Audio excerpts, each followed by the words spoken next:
Y bueno, pues vamos a pasar ahora al tiempo de enseñanza. Los invito a que nos enfoquemos en lo que la palabra del Señor hoy tiene para nosotros. Y vamos a empezar entonces. Y pues nuevamente, buenos días hermanos. Gracias a Dios porque tenemos este privilegio de estar eh, unánimes, listos para poder escuchar lo que el Señor nos va a decir hoy respecto a su palabra. Y vamos a continuar con el estudio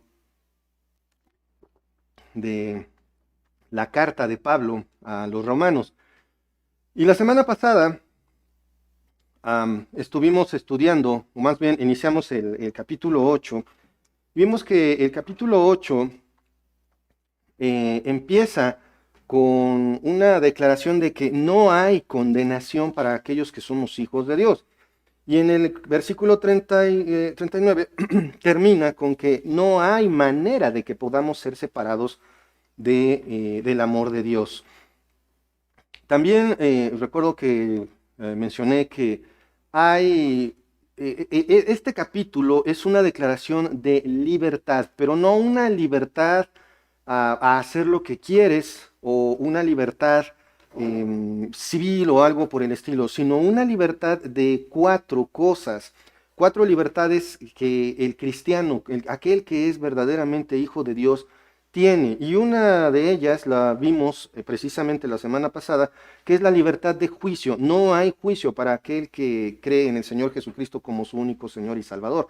¿Por qué? Porque los pecados cometidos le fueron ya cargados al Señor Jesucristo, por eso es que no hay juicio.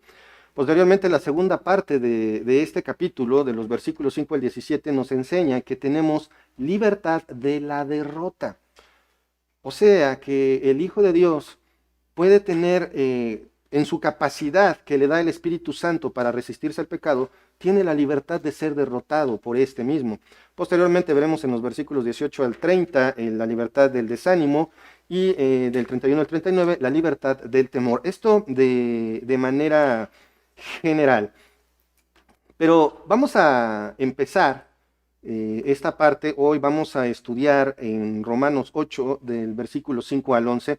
Vamos a empezar con el hecho de que la obra de Cristo, es decir, su muerte, resurrección y ascensión al cielo, nos da libertad de la derrota. Eso es en lo que nos vamos a concentrar hoy.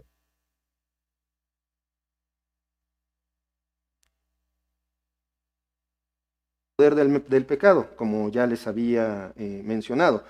Vamos a ver aquí, para ponernos un poquito en antecedentes, Romanos 8:2. Dice así, porque la ley del Espíritu de vida en Cristo Jesús me ha librado de la ley del pecado y de la muerte.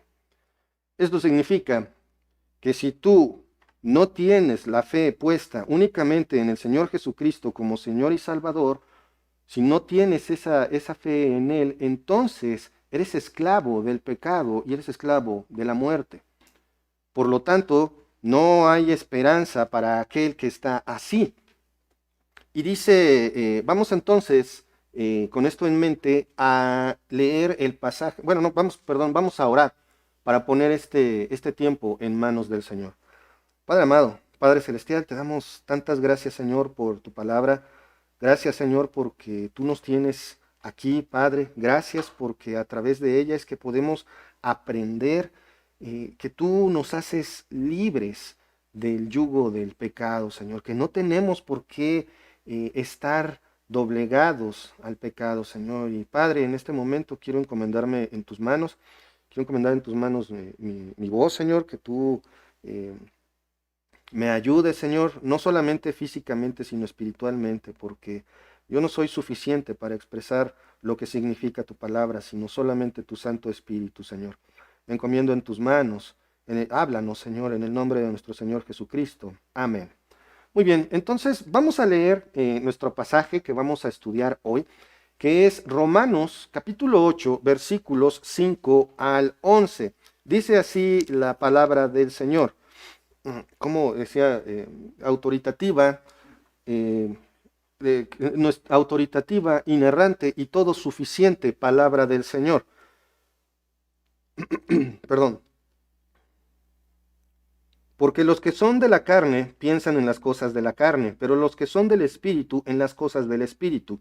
Porque el ocuparse de la carne es muerte, pero el ocuparse del espíritu es vida y paz. Por cuanto los designios de la carne son enemistad contra Dios, porque no se sujetan a la ley de Dios, ni tampoco pueden. Y los que viven según la carne no pueden agradar a Dios. Mas vosotros no vivís según la carne, sino según el Espíritu, si es que el Espíritu de Dios mora en vosotros. Y si alguno no tiene el Espíritu de Cristo, no es de él. Pero si Cristo está en vosotros, el cuerpo en verdad está muerto a causa del pecado, mas el Espíritu vive a causa de la justicia. Y si el Espíritu de aquel que levantó de los muertos a Jesús mora en vosotros, el que levantó de los muertos a Cristo Jesús vivificará también vuestros cuerpos mortales por su Espíritu que mora en vosotros. Hermanos, este pasaje nos va a mostrar de manera clara el contraste que hay entre lo que es estar o ser de la carne contra lo que es ser del Espíritu o de Cristo. Vamos a estar viendo este contraste constantemente, pero no debemos olvidarnos de que este pasaje también nos empieza a mostrar que somos libres de la derrota ante el poder del pecado. El pecado no te puede derrotar, ¿por qué? Porque el Espíritu Santo mora en ti. Esto define claramente también algo muy importante y es algo que debemos observar. Define claramente quién es un cristiano verdadero y quién no es un cristiano. Y no lo vamos a ver respecto a una opinión personal o algo por el estilo, sino en lo que dice la palabra del Señor. El versículo 4 nos deja de lo que vimos la semana pasada, en Romanos 8:4, vamos a leerlo, para que la justicia de la ley se cumpliese en nosotros, que no andamos conforme a la carne, sino conforme al Espíritu. Aquí una pausa. Este versículo nos deja precisamente en este punto de contraste que demuestra cómo es que actúa el cristiano. Vemos claramente que dice el versículo 4, no andamos conforme a la carne, sino conforme al Espíritu.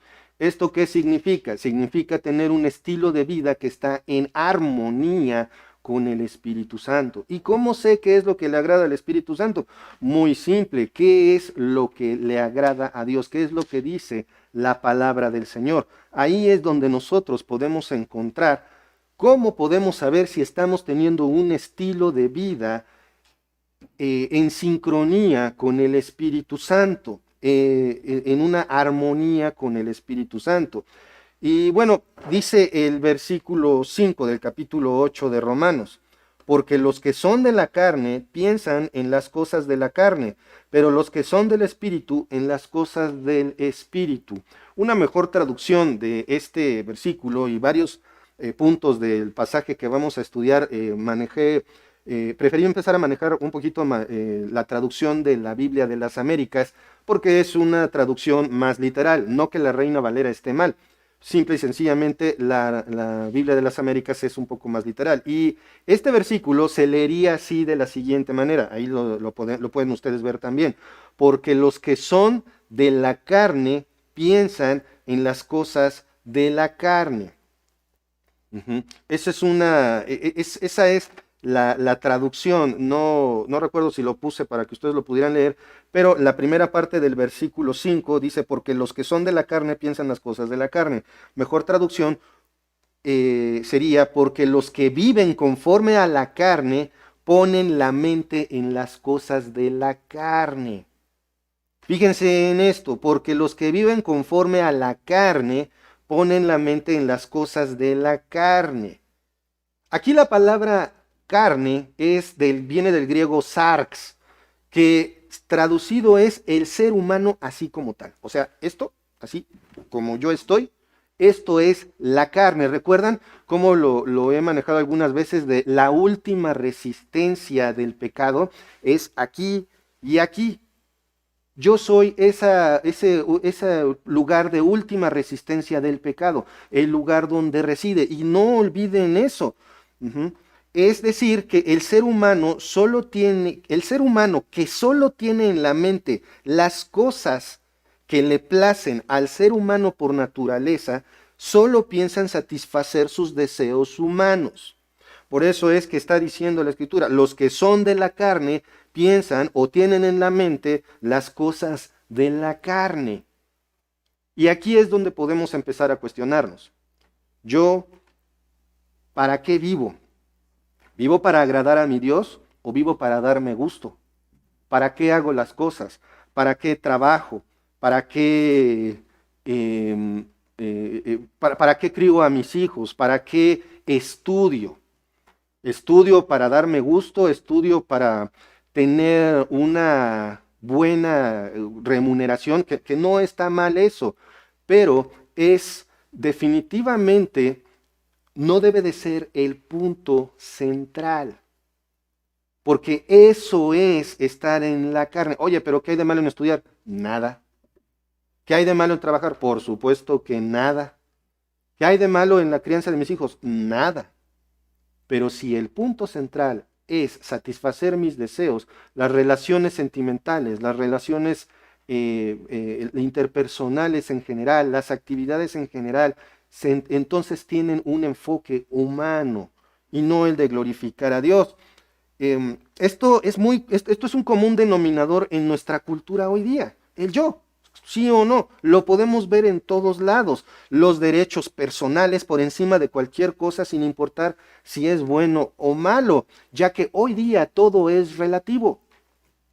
Y esto se va a empezar a expandir con mayor fuerza en todo el mundo, ya que de por sí lo ha estado haciendo. Anoche, viendo un poquito noticias, resulta que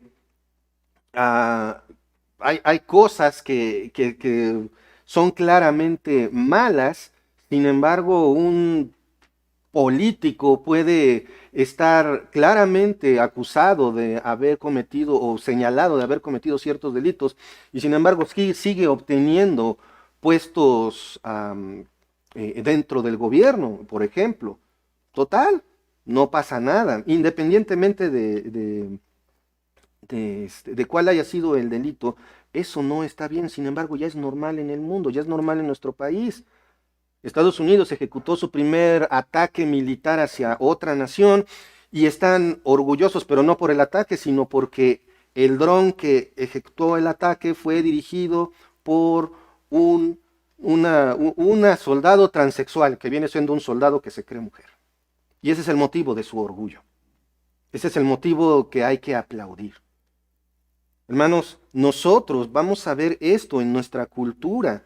Todo pasa, las cosas dejan de ser claramente buenas o malas, se convierten en diversas, dejan de ser malas y luego pasan a ser buenas. Todo en el mundo es relativo, pero no en la palabra de Dios, no para Dios. Para Dios es blanco y negro, agradable a Él o no agradable a Él. Noten que dije agradable a Él o no agradable a Él, desagradable a Dios. Porque si digo bueno o malo, entonces ya entramos en el terreno relativo. Deja de ser claramente bueno o malo. Y esto lo podemos ver, les pido por favor me acompañen a la carta de Pablo a los Gálatas, capítulo 5, versículos 16 al 18. Dice así la palabra del Señor. Digo pues, andad en el Espíritu y no satisfagáis los deseos de la carne. Porque el deseo de la carne es contra el Espíritu y el del Espíritu es contra la carne, y estos se oponen entre sí, para que no hagáis lo que quisiereis. Pero si sois guiados por el Espíritu, no estáis bajo la ley. ¿Qué es lo que nos dice este pasaje? Este contraste que vamos a ver entre la carne y el Espíritu, entre los que son de la carne y los que son del Espíritu,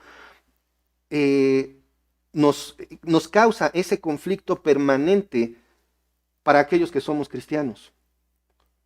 ¿Y por qué solamente para aquellos que somos cristianos? Pues porque para los que no, pecar es lo normal, es lo común. Y analiza tu vida si te dices cristiano, si el pecado es algo de ejercicio normal en tu vida. Entonces nos queda claro que el que vive conforme la carne no es un cristiano. Ahora, ¿Puede un cristiano equivocarse? Sí. ¿Puede un cristiano pecar?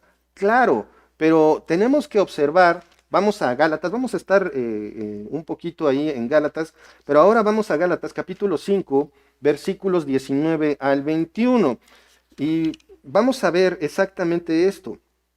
Dice, y manifiestas son las obras de la carne, que son adulterio, fornicación, inmundicia, lascivia, idolatría, hechicerías, enemistades, pleitos, celos, iras, contiendas, disensiones, herejías, envidias, homicidios, borracheras, orgías y cosas semejantes a estas, acerca de las cuales os amonesto, como ya os he dicho antes, que los que practican tales cosas no heredarán el reino de Dios. Dos puntos muy importantes aquí. Quisiera hacer una pausa aquí en Gálatas 5, 19 al 21. Número uno. Muchas veces me han dicho, oye, bueno, y entonces, ¿cómo sé si es pecado ver cosas que no son agradables a Dios o cosas que dices tú que son malas en Internet? Si la Biblia no dice nada acerca de Internet. ¿O cómo sé que es malo fumar? Si la Biblia no dice nada acerca de fumar específicamente. Bueno, muy simple, ahí en el versículo 21 dice cosas semejantes a estas. O sea, no nos hagamos. Bien que sabemos qué es lo que está mal. Bien que sabemos qué es lo que es únicamente para satisfacer mis deseos humanos, para satisfacer esos deseos ilegítimos que solemos tener los seres humanos. Y en segundo lugar, ahí en el versículo, también en el versículo 21, dice, los que practican tales cosas no heredarán el reino de Dios. ¿Qué significa esto? Bueno, tenemos que observar lo que quiere decir la palabra practican, que viene del griego praso, ocupar, practicar, guardar. Si tú atesoras, si tú practicas como si fueras un deportista cierto pecado o ciertas costumbres, o simple y sencillamente si tu vida no deja de ser similar a la de aquellos que no están en Cristo, entonces no nos mintamos, no heredarás el reino de Dios. Claro, esta lista incluye cosas muy, muy extremas, como el adulterio, sobre todo un énfasis en los pecados sexuales, adulterio, fornicación, inmundicia, lascivia, orgías. Pero también hay otros que cualquiera diría, bueno, son menores, celos, iras, contiendas. Hay otras cosas que como cristianos tachamos de mayores, como las herejías, pero también hay cosas tan simples como las envidias, borracheras. Si tú estás practicando constantemente cualquiera de estas cosas y otras que sean parecidas, no nos engañemos, no te engañes, no eres hijo de Dios. El ser humano que no está bajo la gracia salvadora de Dios comete pecados de manera natural, sin culpa. ¿Lo han escuchado eso? Sin culpa. Tú vive tu vida. Sé tú mismo. No sientas culpa. Adelante. Prueba. Desarróllate. Haz lo que te plazca porque vida solo hay una. Sin culpa.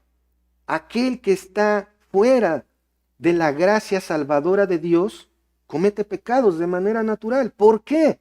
Porque no ha sido regenerado por la obra del Espíritu Santo. Esa es la base. Si una persona, un ser humano natural, como se le llama en la Biblia, un hombre natural, un hombre sin Cristo, que no se ha arrepentido de sus pecados y no ha puesto su fe en el Señor Jesucristo, peca como lo es hacer tus cosas de diario. Peca porque simple y sencillamente es lo que puede hacer y es lo que vive para hacer. Es normal. Como en muchos lugares anteriormente, para que un varón supiera cosas del sexo que hacía su padre, en lugar de educarlo, en lugar de hablar con él, le pagaba una prostituta para que le enseñara, para que aprendiera. Y es lo normal. pero eso no significa que esté bien. En contraste, vamos a continuar con el versículo 5, dice, sigo en Gálatas, déjenme regreso a Romanos. En contraste, dice que, pero los que son del Espíritu en las cosas del Espíritu. O sea, los que viven, mejor traducción, los que viven conforme al Espíritu. ¿Qué tienes en la mente? ¿Qué hay en tu mente? ¿Qué hay en tu carne? Eso es cuestión personal. Pero los hijos de Dios, los que son del Espíritu, ¿qué tienen en la mente? ¿Qué tienen en su carne? ¿Qué quieren hacer? Las cosas del Espíritu. ¿Y cuáles son estas cosas? Bueno, lo conocemos muy bien. Vamos a regresarnos a Gálatas, capítulo 5, versículos 22 al 25. Mas el fruto del Espíritu, o sea, lo que produce el Espíritu Santo en la vida del cristiano verdadero es amor, gozo, paz, paciencia, benignidad, bondad, fe, mansedumbre, templanza. Contra tales cosas no hay ley, pero los que son de Cristo han crucificado la carne con sus pasiones y deseos. Si vivimos por el Espíritu, andemos también por el Espíritu. Y ahí está precisamente esa contradicción en la cual muchas veces muchos quieren vivir. Quiero ser cristiano, pero quiero seguir teniendo mi vida normal, como si nada hubiera pasado. Eso es una contradicción. No puedes simple y sencillamente tener una vida normal después de Cristo. Porque entonces, ¿qué significa? Que no eres de Cristo. No puedes decir, es que en mi proceso de vida el cambio es más lento que de todos, pero no se ve ningún cambio. ¿Por qué? ¿Por qué esto? Porque no podemos decir que el Espíritu Santo no surte ningún efecto en la persona o que se tarda, porque para empezar, ¿cuál es el primer don que da? La fe. Y por lo tanto tiene que haber un cambio. ¿Por qué? Porque sin arrepentimiento no hay fe. El trabajo del Espíritu Santo empieza en el creyente cuando no es creyente. ¿Y cómo empieza haciéndolo? Convenciendo de pecado al pecador, convenciéndolo de que su vida, como dijo Pablo, de pecado pecaminoso está mal y se arrepiente entonces de ello. ¿Por qué solamente el cristiano se arrepiente del pecado? Porque el hombre natural, el hombre sin Cristo, ve como cosa normal pecar y peca por reflejo. Entonces, nosotros debemos de tener en cuenta esto, las cosas del Espíritu. ¿Cuáles son estas cosas del Espíritu? Ya las vimos ahí en Gálatas 22 al 25. Ahora, esto no significa que el cristiano va a vivir de manera impecable, como lo decía hace un momento. Al ser creyente, pues sí, vas a pecar, sí, vas a fallar, pero recordemos que la vida del creyente es vivir de manera armoniosa con el Espíritu Santo, no estarlo contristando, no estarlo disminuyendo, no estar, como una vez lo mencionaron, no estar apagando la velita del Espíritu Santo con mi constante pecar. Sin embargo, como lo decía, ¿el creyente va a pecar, sí o no? Sí. ¿Voy a meter la pata y la voy a meter hasta el fondo? Sí. Pero ya estoy redimido. Entonces, ¿te importa poquito haber pecado? No. Sino que tenemos Primera de Juan 1:9. ¿Qué dice Primera de Juan 1:9? Que si confesamos nuestros pecados, perdón, Dios, ¿qué hace con tus pecados? Ahí ya lo estás viendo en pantalla. Juan 1:9. Si confesamos nuestros pecados, Él es fiel y justo para perdonar nuestros pecados y limpiarnos de toda maldad. ¿Y qué significa toda? Toda. O sea, que te va a perdonar todo. Todo. ¿Qué es todo? Eso. Todo.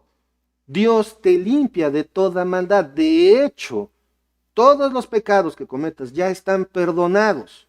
¿Por qué? Porque ya fueron cargados a Cristo en la cruz. No que Dios, como dicen, Dios es tan bueno que no va a tomar en cuenta nada malo que hagas. No te lo va a tomar en cuenta porque ya se lo tomó en cuenta otro. Porque otro ya pagó ese precio. Ujú. La gracia divina nos da salvación. Pero si tú no la tienes, debes de saber lo que Cristo hizo por ti. Amigos, si estás escuchando este mensaje, tienes que saber lo que Cristo hizo por ti y los invito, por favor, a que me acompañen al Evangelio según San Juan, capítulo 19, versículo 30. Dice así: cuando Jesús hubo tomado el vinagre, dijo: consumado es. Y habiendo inclinado la cabeza, entregó el Espíritu. ¿Qué hizo Cristo? Entregó su vida voluntariamente por ti y por mí, para el perdón de nuestros pecados. Consumado es. Esta parte de que es consumado nos está diciendo que el pago está completamente saldado. No hay remanente por pagar. Todos los pecados han sido perdonados. Eso es lo que hizo Cristo en la cruz por ti. Pero no es algo que adquieras de manera automática nada más por decir sí, sí, yo creo y ya. No. Debes arrepentirte de tus pecados y venir a Cristo en fe. Porque de tal manera amó Dios al mundo que ha dado a su único Hijo para que solo creyendo en Él puedas tener vida eterna. Y aquí hay algo que hay que señalar. Todos vamos a tener un tiempo de eternidad. Nuestra vida empieza, luego vamos a dar un salto en la muerte, pero continúa espiritualmente. La cosa es, ¿dónde vas a estar? ¿En el infierno o en el cielo? Y no vas a estar en el infierno por portarte mal, por cometer pecados. Al infierno las personas se van por no tener fe en Jesucristo y no una fe de sí, sí creo en Él porque Él es mi amigo, o sí, sí creo en Él porque así me lo enseñaron. No, sino únicamente tener fe en Él, solamente en Cristo, porque Él es el que derramó su sangre. En el estudio de varones, un varón preguntaba: oye, ¿y aquellos que se flagelan, aquellos que se castigan, aquellos que hacen cosas para agradar a Dios por sus pecados, básicamente están invalidando la sangre de Cristo? Básicamente eso es lo que están haciendo. ¿Por qué? Porque entonces con tu sufrimiento, con tu dolor, con tu sangre, quieres expiar los pecados que ya fueron expiados por Cristo. Ponemos con eso la sangre humana al mismo valor de la sangre del precioso Hijo de Dios. Y eso no es así. Nuestra sangre no sirve de nada. Nuestra sangre no sirve para el perdón de pecados. Tan es así que en el Antiguo Testamento podemos ver claramente cómo había el sacrificio de víctimas, animales inocentes por el perdón de pecados, y nunca fue suficiente, aun siendo un animal sin mancha, que es el tipo de Cristo. Ven a Cristo en arrepentimiento y fe. Eso es lo que tienes que hacer, porque Cristo pagó todas las deudas cuando dijo en la cruz: consumado es, y murió ahí en la cruz colgado, sufriendo la ira de Dios, y resucitó. Pero no se quedó ahí, la gloria es que resucitó al tercer día y hoy está a la diestra del Padre. Entonces vemos que hay una clara diferencia entre vivir conforme a la carne y vivir conforme al Espíritu. Es bien claro, vivir conforme a la carne es no ser cristiano y vivir conforme al Espíritu es ser cristiano. Pero, ¿por qué es tan importante saber esta diferencia? Versículo 6, vamos a regresar a Romanos capítulo 8 y ahora el versículo 6. Porque el ocuparse de la carne es muerte, pero el ocuparse del Espíritu es vida y paz. Debemos observar muy bien en qué tenemos puesta la mente, en qué está enfocada nuestra carne. La palabra mente aquí viene del griego phronema, que es una inclinación mental o propósito. El significado de esto es clarísimo. La mente puesta o con una inclinación mental o que tiene el propósito de sí mismo en la carne o la satisfacción de sus deseos ilegítimos, delante de Dios solo tiene un destino: la muerte espiritual. Es decir, permanecer separado de Dios eternamente. El ocuparse de la carne es muerte. El vivir complaciendo mis deseos es muerte. El vivir sin la gracia de Dios es muerte. Vamos a verlo esto ahí en Romanos capítulo 3, versículo 23, que dice: por cuanto todos pecaron y están destituidos de la gloria de Dios. ¿Qué significa esto?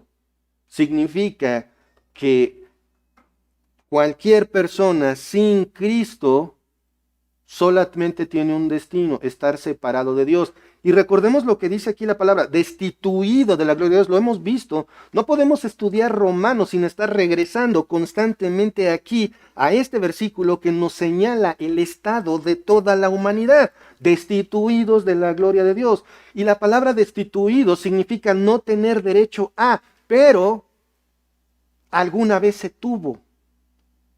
En la creación, en el punto original, el ser humano tenía ese privilegio de convivir directamente con Dios, pero por el efecto del pecado, entonces es quitado. El ser humano ha sido destituido del acceso a la gloria de Dios. Sin embargo, hermanos, amigos, esto no tiene por qué permanecer así. ¿Qué dice Romanos 6:23? Porque la paga del pecado es muerte, mas la dádiva de Dios es vida eterna en Cristo Jesús, Señor nuestro. Y aquí vemos otra vez el Evangelio. ¿Quieres seguir teniendo una vida pecaminosa? Adelante. ¿Quieres seguir viviendo como tú lo deseas? Adelante. Pero en algún momento el precio se va a pagar. Y aquí está hablando de muerte, muerte espiritual, que es permanecer eternamente separado de Dios, destituido de la gloria de Dios. ¿Qué tan malo es esto? Bueno, solamente el lago de fuego. Un eterno sufrimiento separado de Dios. Pero hay una esperanza. Y esta esperanza es en aquello que te quiero invitar hoy, que pongas tu fe. La dádiva de Dios, el regalo de Dios para ti, si es que te arrepientes de tus pecados, pones tu fe en Jesucristo, es vida eterna en Cristo Jesús, Señor nuestro. Y para nosotros que somos cristianos, quiero hacer énfasis: Señor nuestro. Si te dices cristiano, tienes un amo, y ese es Cristo. Y cuando alguien es esclavo, hace lo que su amo dice sin cuestionar. ¿Cómo estás viviendo tu vida cristiana? De manera contraria a lo que primero vimos aquí en Romanos 8:6, que primero estamos viendo, dice: porque el ocuparse de la carne es muerte. De manera contraria vemos que el ocuparse del Espíritu es vida y paz. Vemos esta forma contraria: la mente puesta con una inclinación mental o que tiene el propósito de sí mismo en el Espíritu es vida y paz. Esto significa dos cosas. Número uno, que el creyente está con la mente, que aquel que está con la mente en la carne es enemigo de Dios. Y para los creyentes en Cristo, vamos a ver qué es lo que dice Romanos 5:1. Justificados pues por la fe, ¿qué tenemos?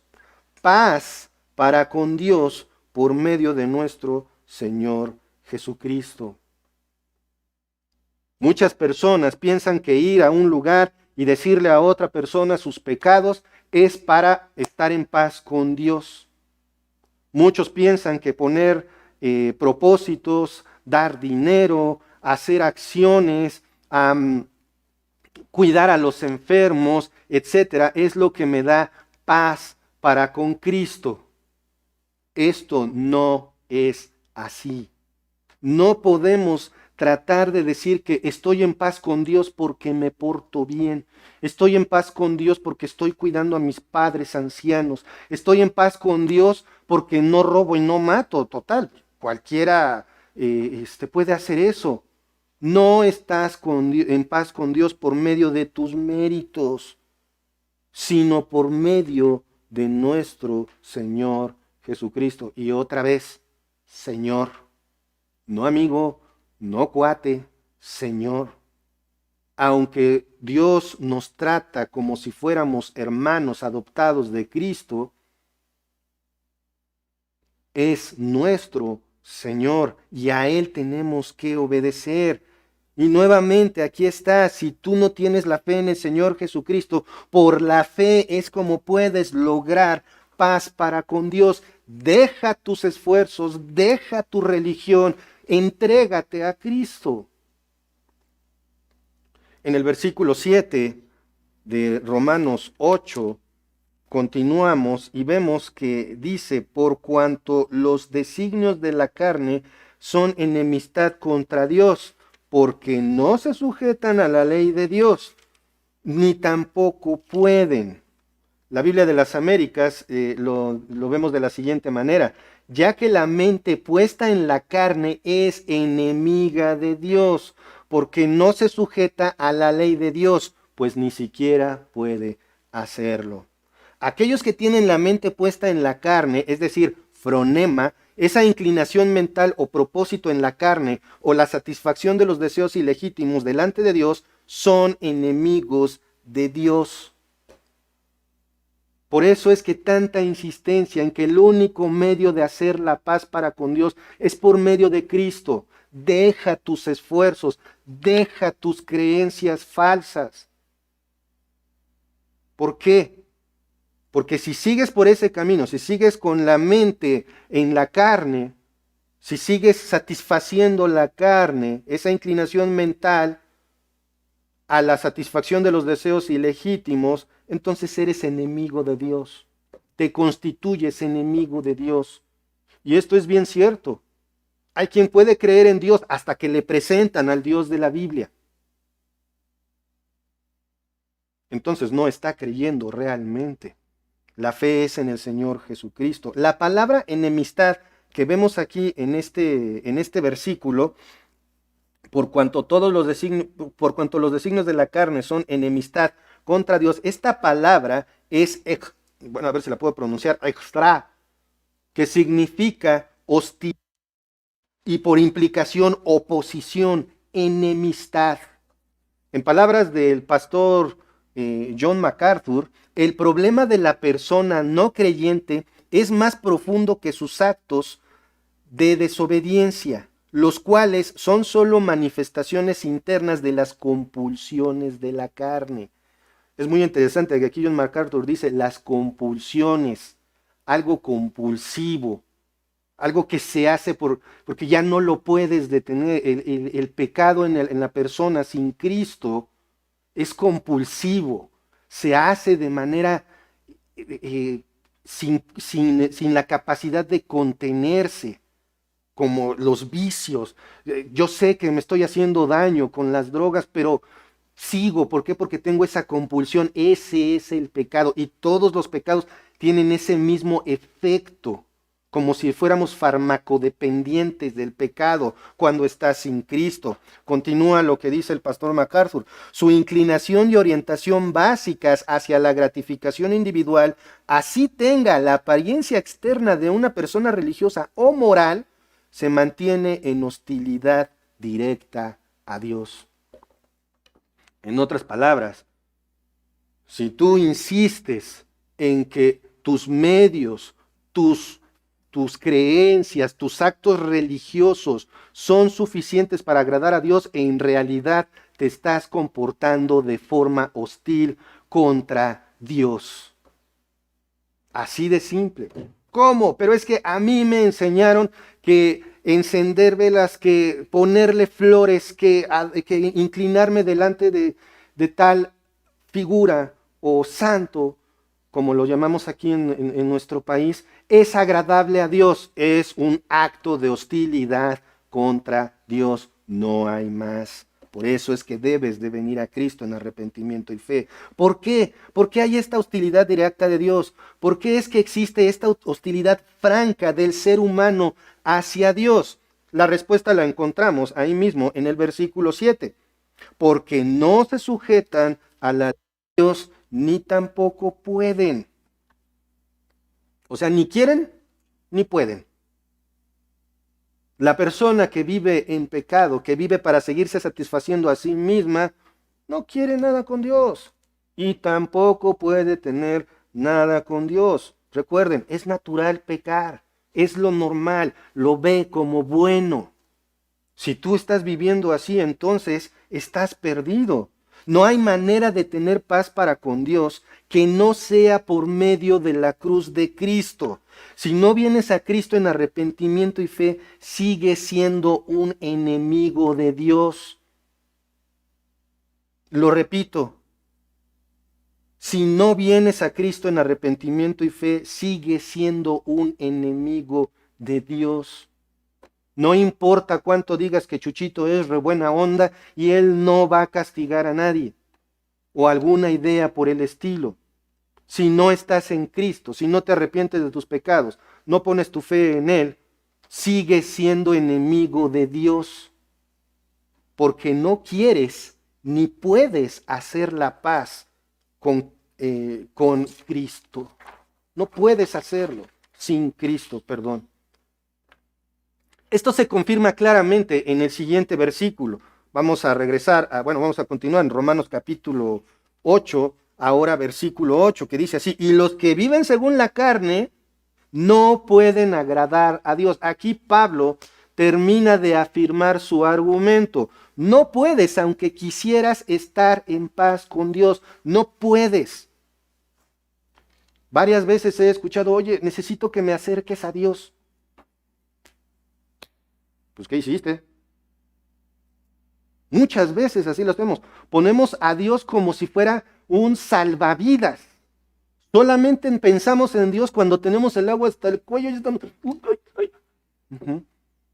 Solamente en ese momento, pero cuando pasa la crisis, a lo mejor no se acaba el problema, pero pasa la crisis y vuelves a ser el mismo. No importa. El versículo dice, y los que viven según la carne no pueden agradar a Dios. No pueden. Nuevamente, porque no pueden. No quieren. No importa tu religión. No importa si haces cosas buenas. No importa si te concentras en no perjudicar a nadie. No importa si eres moralmente correcto. Aún siendo una persona extremadamente ejemplar, según la opinión del mundo, simplemente no puedes agradar a Dios si no es por Cristo. Charles Spurgeon escribió al respecto: las personas pueden lavar su vieja naturaleza, la pueden vestir, engalanar y educar, pero no hay evolución alguna que produzca gracia a partir de la naturaleza. Hay una diferencia eterna entre la vieja naturaleza y la nueva. Sí, esa diferencia es que una está en el infierno y la otra está destinada al cielo. Y aquí viene el argumento opuesto, el color absolutamente contrario de lo que es estar en la carne. Vamos al versículo 9. Mas vosotros no vivís según la carne, sino según el Espíritu, si es que el Espíritu de Dios mora en vosotros, y si alguno no tiene el Espíritu de Cristo, no es de él. Mas vosotros no vivís en la carne. Entendamos la palabra vosotros como ustedes. ¿Quiénes son esos ustedes? Vamos a verlo. Una mejor traducción de la palabra más es sin embargo.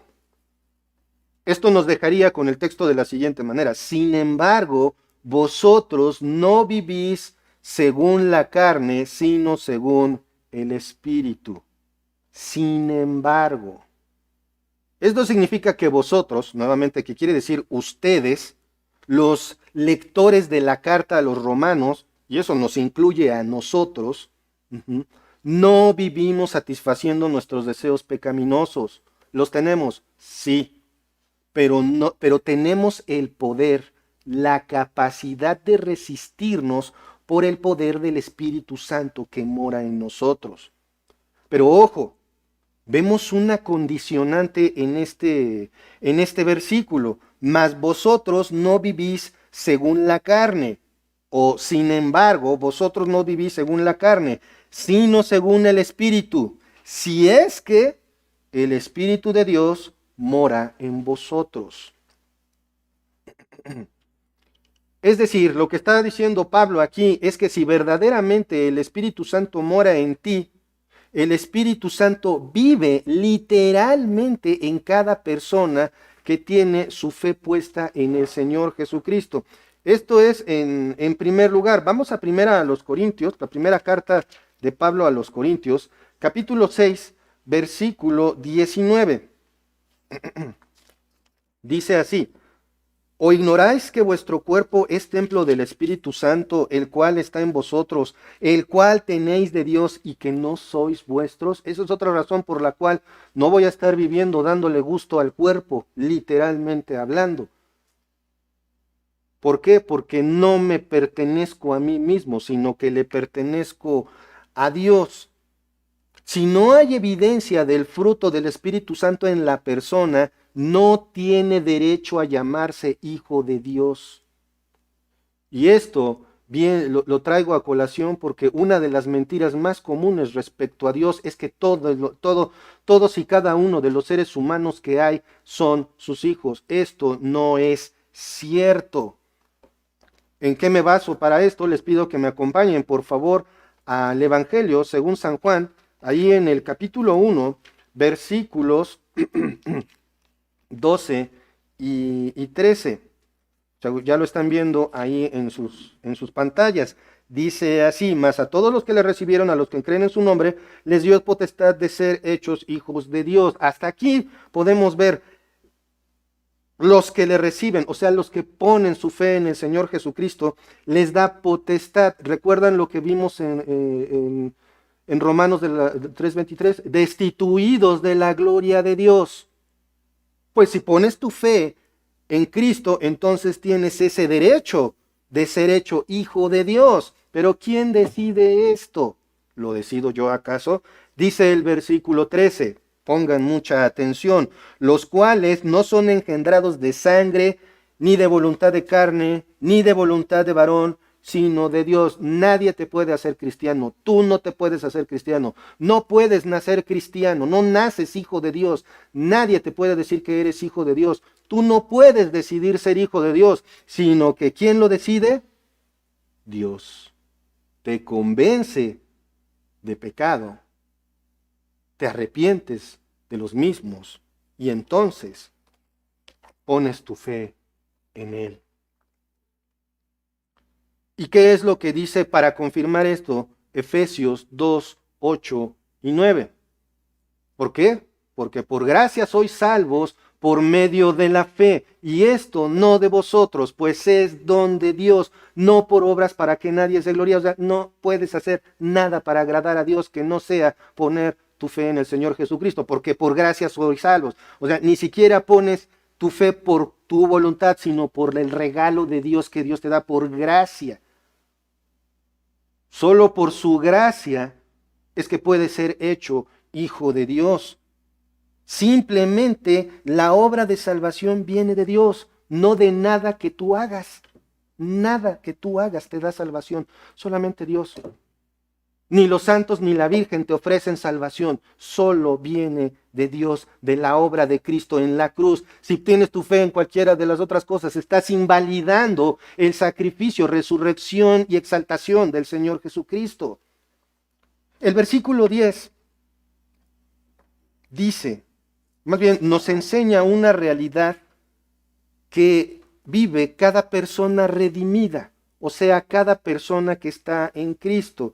Dice Romanos 8:10, Pero si Cristo está en vosotros, el cuerpo en verdad está muerto a causa del pecado, mas el espíritu vive a causa de la justicia. Eso significa que nuestro cuerpo es el lugar de la última resistencia del pecado, ¿se acuerdan? Mi mente, mi físico, sigue sin ser redimido. A ver, ¿cómo? A ver, no que si tengo mi fe en Cristo soy redimido. A ver, explícate, ¿cómo está eso? ¿O sí o no? La respuesta a esto está en la segunda parte del versículo. Ahí vamos a regresar a Romanos 8:10, que la palabra se responda a sí misma, pero si Cristo está en vosotros, el cuerpo en verdad está muerto a causa del pecado, mas el espíritu vive a causa de la justicia. Pues no que sí estoy redimido, tu espíritu, no el cuerpo. El cuerpo físico sigue siendo vulnerable al pecado. La respuesta está en mas el espíritu vive a causa de la justicia.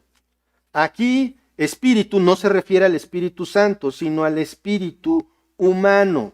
Vamos a comprender esto un poquito mejor. Les invito a que me acompañen a 1 Corintios 15, 42 al 43. Dice así: así también es la resurrección de los muertos. Así también es la resurrección de los muertos. Se siembra en corrupción, resucitará en incorrupción. Se siembra en deshonra, resucitará en gloria. Se siembra en debilidad, resucitará en poder. Aquí está la respuesta. No que estoy redimido, tu espíritu, no tu cuerpo. Este cuerpo que se está deteriorando, que en mi caso se está haciendo más pelón, más arrugadito, más feo, bueno, todavía más, es todavía esa última resistencia del pecado. Mi mente fabrica visiones, fabrica imágenes en mi mente de pecado. Esto es corruptible, se está haciendo viejo, se está muriendo, se enferma, termina por, muerto y se deteriora de manera terrible. No así el espíritu. ¿Y qué es lo que dice? Se siembra en corrupción, corrupción se siembra en pecado, resucitará en incorrupción. O sea, resucitaremos glorificados aquellos que tenemos la fe en el Señor Jesucristo. Esa es la bendita, la bendita esperanza. Se siembra en deshonra, mi cuerpo es usado para la deshonra, resucitará en gloria, similar al cuerpo que el Señor Jesucristo tuvo al ser resucitado. Se siembra en debilidad, resucitará en poder. ¿Esto qué es lo que nos muestra? Nos muestra claramente que esto va a ser sepultado. Sembrar es una manera muy elegante de decir enterrado, sepultar. Se siembra en esta debilidad, en este cuerpo que siempre va a estar deseando pecar, pero va a resucitar con poder, completamente libre de la influencia del pecado. Esta idea que estamos viendo de el cuerpo no es redimido, sino el espíritu humano, y el cuerpo va a estar así hasta que venga el Señor Jesucristo. Esta idea continúa en el versículo 11, dice así: y el espíritu de aquel que levantó de los muertos a Jesús mora en vosotros. El que levantó de los muertos a Cristo Jesús vivificará también vuestros cuerpos mortales por su espíritu que está en vosotros. El momento en que nuestro cuerpo será redimido es cuando esta última resistencia del pecado muera y sea resucitado por el poder de aquel que resucitó a Cristo. Cuando el Señor Jesucristo venga por su iglesia, seremos resucitados por el poder del Espíritu Santo. Esto es básicamente lo que nos está diciendo este versículo. Y si el espíritu de aquel que levantó de los muertos, es decir, el Espíritu Santo, que levantó de los muertos a Jesús, mora en vosotros, el que levantó de los muertos a Cristo Jesús vivificará también vuestros cuerpos mortales por su espíritu que mora en vosotros. Hermanos, este cuerpo no es la última parada. De hecho, un vehículo temporal que va a ser renovado. Es como, no sé, aquellos que hayan tenido un auto viejo y posteriormente tienen uno nuevo. Esa diferencia entre haber estado en la carcachita y subirse a la supernave. Ujú. Ah, qué diferencia. Hasta, ¿cómo decimos cuando nos subimos a un coche nuevo? Huele a nuevo. Existe una fragancia, un perfume que es ese olor exacto. Huele a nuevo. Ujú. Esa es la diferencia. Eso es lo que va a pasar con este cuerpo cuando muera y el Señor Jesucristo venga por su iglesia. Me va a resucitar, te va a resucitar a ti a gloria. El poder del Espíritu Santo lo va a hacer. Imagina, ¿te lo puedes imaginar? ¿Cómo será? No tengo idea. La verdad no me lo puedo imaginar, pero el simple hecho de tener en la mente que no me va a doler la cabeza como acostumbra, wow. Pero aún más, estaré siempre con el Señor Jesucristo, delante de su presencia, sin necesitar luz del sol, sin necesitar otra cosa que alumbre, sino únicamente la gloria del Señor. Hermano en Cristo, ten la certeza de que la obra de Cristo en la cruz te da libertad de ser derrotado por el pecado, te da la libertad de la derrota. Sin embargo, todavía queda una pregunta. Si tú no estás en Cristo, ¿a qué resucitarás? Porque hay algo muy importante. Todos resucitaremos, unos a juicio y perdición eterna, y otros a gloria en Cristo. Unos al infierno, otros al cielo. ¿A dónde irás cuando mueras? Si no estás seguro, ven a Cristo. Por favor, ven a Cristo en arrepentimiento y fe. Quizá, no mañana, sino en un rato, sea demasiado tarde. Vamos a orar. Padre amado, Padre celestial, te damos tantas gracias, Señor, nuevamente por tu palabra. Gracias porque a través de ella podemos ver lo que has hecho por nosotros, lo que el Señor Jesucristo hizo por nosotros. Gracias, Señor, porque también podemos ver claramente que la inclinación al pecado indica que no hay salvación, Señor. Pon en nosotros claridad espiritual para poder ubicarnos en el lugar espiritual correcto. Y, Señor, te suplico por aquellos que no han puesto su fe en Jesucristo, Señor, que tú los muevas en arrepentimiento y fe, Padre. Gracias por tu palabra. Gracias porque nos das la libertad de la derrota, Señor. Gracias por lo que ha hecho el Señor Jesucristo en nuestras vidas. Gracias en el nombre de nuestro Señor Jesucristo. Amén. Dios los bendiga.